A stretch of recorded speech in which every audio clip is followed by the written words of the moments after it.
Hello, and welcome to Smart Impressions. I'm Rachel, and I want to talk about people, because I hear a lot of AI, but people is the key when it comes to events and trade shows specifically. And today I am welcome with an incredible expert, Benoit Onal, the THA Staffing and Ammonia CEO. And I'm so happy he's here to talk all about the importance of people at live events. Benoit, thank you for joining us. Thank you, Rachel, for the invitation, and super happy to be here and talk about people, human capital, the key of everything. No doubt. When it comes to people, I think, no matter what happens in the world, events, trade shows, business to business, networking, this is where we need the people the most. And so I really value you being here. I'd love to share a little bit of your experience. What do you see as the biggest mistake when it comes to staffing at events? Well, the biggest mistake pretty much everyone is doing is considering that staffing is a operational task that comes at the end of everything else.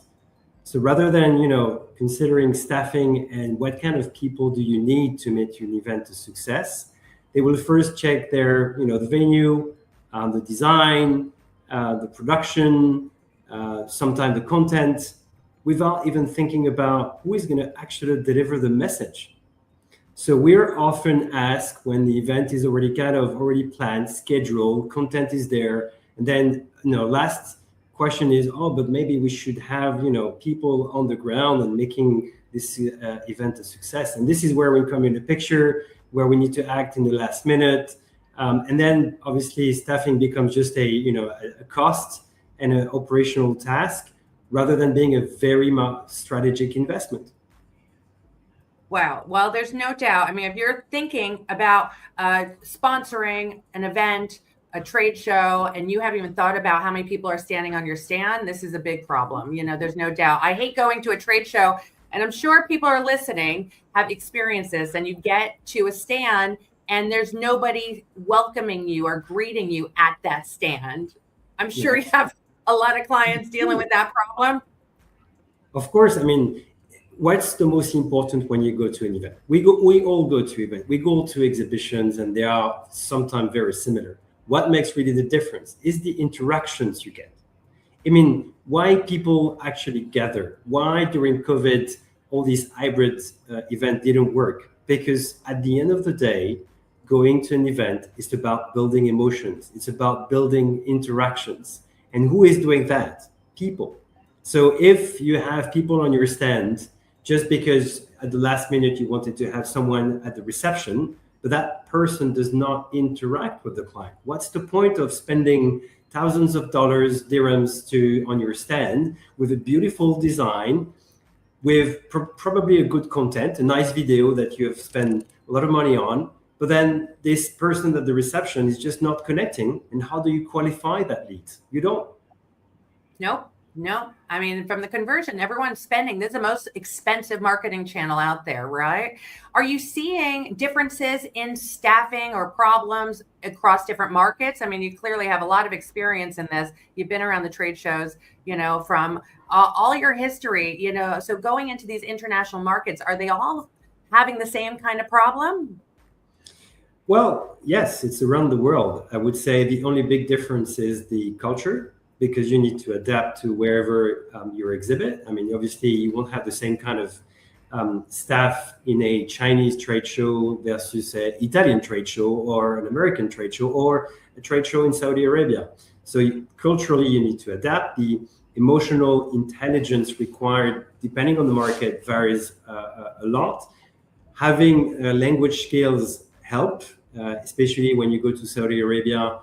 You need to speak Arabic. This is a key aspect of connecting with the local market. You need to be able to, to speak the same language. Same in China. I mean, speaking Chinese is a must. So I would say every market has its requirements. What I would say is we tend to think that we're looking for staff with particular technical skills, but at the end of the day, it's not about the technical skills. It's about the emotional intelligence, about the capacity of the staff you're using to interact, to build a real discussion, and to qualify. So it's rather the quality than the quantity. And that is not something a lot of people think about. Rather, oh, do you have that person that has an experience in my own field of business? Well, I don't think this is the most important. I think the most important is the quality of the interaction you're building, whether you're an expert or not into, I don't know, food and beverage or industrial machineries. That really is not the main focus.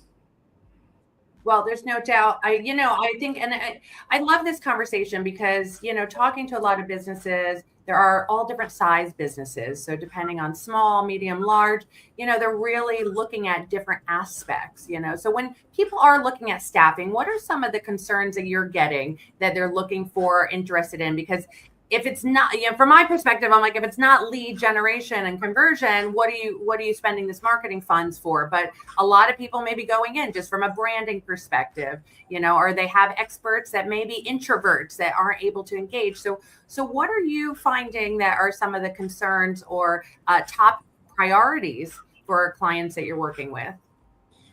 Well, I would say being pragmatic is to actually develop leads and do business at the end of the day. So generate sales or generate some kind of a transaction, because that's ultimately why people go on trade shows, right? Is to open new markets, meet new clients, and sell their products.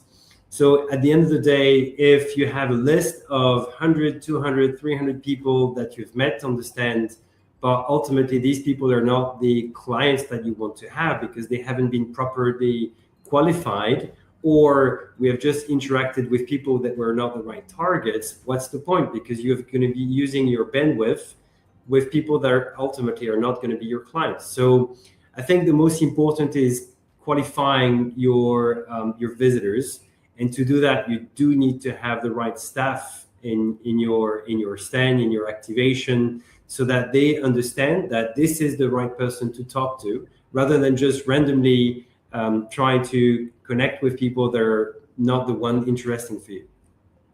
Yeah, and there's no doubt. I mean, there's a lot of people to move through, when it comes to these trade shows. I mean, in the Dubai, there's hundreds of thousands of people that are basically moving through them, and they all have different personas, right? And so when it comes to getting the right staff, I love that you said it doesn't matter about their expertise. That's irrelevant because, I do think these conversations are so short.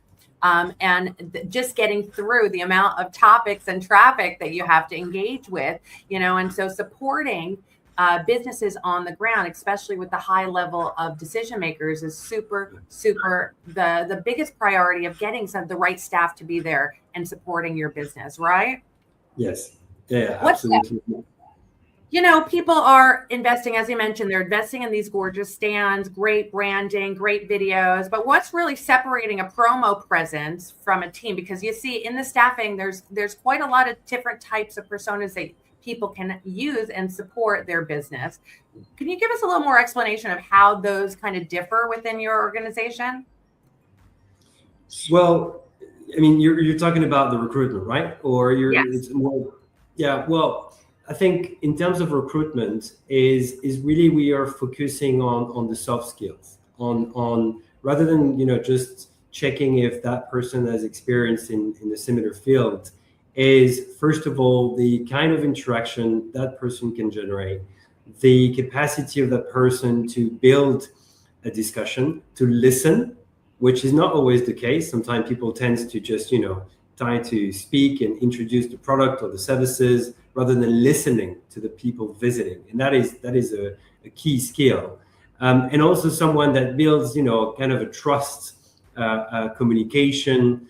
You don't feel that you're being, it's too aggressive in the sales approach. And someone obviously very welcoming and smiley and making sure that person feels safe, feels that is in the right place and is definitely using his time in his best way at the event. And that is again not something that is only related to technical skills. I think the soft skills is the key aspect. And this is the way we work at THA, is really on our database. We know our freelancers, we know our staff, and we know who are the most capable depending on the needs of the clients. And it's not always the skills that we think. Sometimes for an exhibition in food and beverage, obviously you need someone that is able to interact and and do some testing and talk about gastronomy, and take the time. When you go to a food and beverage exhibition, you want to take the time to taste, to try, to explain where it's coming from. So that's not given to everyone. At the inverse, you have other people which are much better into luxury fields, where it's all about being respectful, distinguished, very well groomed. So that's really depending on the area where we need to deploy our staff. There's no doubt that I just love that. I mean, you're speaking my language. Emotional intelligence is kind of the core, the soft skills that people are missing today. And that's what this conversation of AI is really never, ever, ever going to replace, those soft skills of that and that emotional intelligence, because someone being able to understand if someone wants to try the food versus pushing the food, to them, it's a big different experience. Yes. Right. Yeah. And again, I go back to emotion, impact. Okay. Why do you don't get that impact or emotion through a screen or through AI? Or because that's only something can be generated with an interaction between two people, human to human. This is where your body, your brain, feels that there is some kind of emotion created, and that emotion triggers an action. That is the essence of every event. So if you're going somewhere and that you meet someone that you feel comfortable talking to, that listens to you, then potentially you have a higher chance to actually generate a lead or a sales interest, rather than just talking to everyone, not really having a qualitative discussion. And at the end of the day, your staff say, oh, look, I've met 200, 300, 400 people, but are they the right ones? Did you build some kind of interaction? Did you build that emotion with these people? Probably not. So this is where quality versus quantity. It's always what my credo and what I'm saying to our client. The quality is so important. Don't look only at having the most cost-effective solutions, especially with people. Look at the quality they can deliver. And sometimes I'm even saying, take less people, but more qualified. Because it's not about the quantity, it's really about, it requires one or two good leads to actually make your exhibition a success. Absolutely. Absolutely. I love this. Benoit. Thank you. I know our time runs out so fast, and I want to invite anyone with questions, please jump into the conversation. We are streaming across all the social platforms. I really want you to get your answers to the questions that you are thinking about when it comes to staffing and how important this is. It should be your top priority with any event that you attend to, especially if you're exhibiting and especially if you're trying to drive results. So let's get the good stuff. Benoit, I want you to leave our audience with your top 3 ways to ensure that event staff are not just present, but really actually driving these meaningful conversations and business outcomes for companies that are investing in these exhibitions. What would they be? Well, quite straightforward. I think first thing is, as I said, the skills, the soft skills, the mindset, the communication skill, and not just the presentation. That would be my number 1. My number 2 is invest time in the preparation, the training. Explain to the people that will be selling you who you are. And I'm not here only talking about how great your product or services is, your DNA, your history, what makes your company different, not only from a product or service perspective, but also from its background. And third is to define the success beyond the presence. So what are the objectives? What exactly your staff is expected to deliver? Sometimes, they're being told, just be there at the reception and welcome people. But that's not good enough. Like, tell them exactly what you feel would be a success. And if it is to say, I would like to have 1 or 2 very qualified leads that potentially the next 3 months will buy my product, well, that's a very clear objective. And I think everyone can understand that. But most of the time, they're left on the event, on the exhibition, without really knowing what is a success for the client. Wow. There's no doubt that there's a lot of things to think about, and this is the most important because again, it's KPI driven and what you want to achieve. You know, the people can support with this emotional connection, which is so valuable, especially the ones with the best soft skills. So I love that, and that's why staffing and what you're doing is so crucial to everyone's success on the show floor. Benoit, I can't thank you enough for coming and joining us today with your expertise. I love that you are now moving this business into a new direction, especially with ammonia behind you and all the excitement that's going to be coming in the near future into this region and beyond. So thank you so much for your time and sharing your expertise with us. Thank you, Rachel. It was a real pleasure having this discussion today. Amazing. Well, today's show is just sponsored by Biz Angels because they're actually that certification for the next level to drive those sales results. So you're looking for those. We're working together to make sure that you are investing in the most expensive marketing channel in the world and really getting the best results when it comes to B2B success. So thanks again. Ask your questions. We'll see you online for the next show as we finish our series all about trade shows and why it's the best marketing investment for your marketing budget and business growth. Have a beautiful day, and we'll talk to you soon. See you next time. Bye-bye. Bye-bye.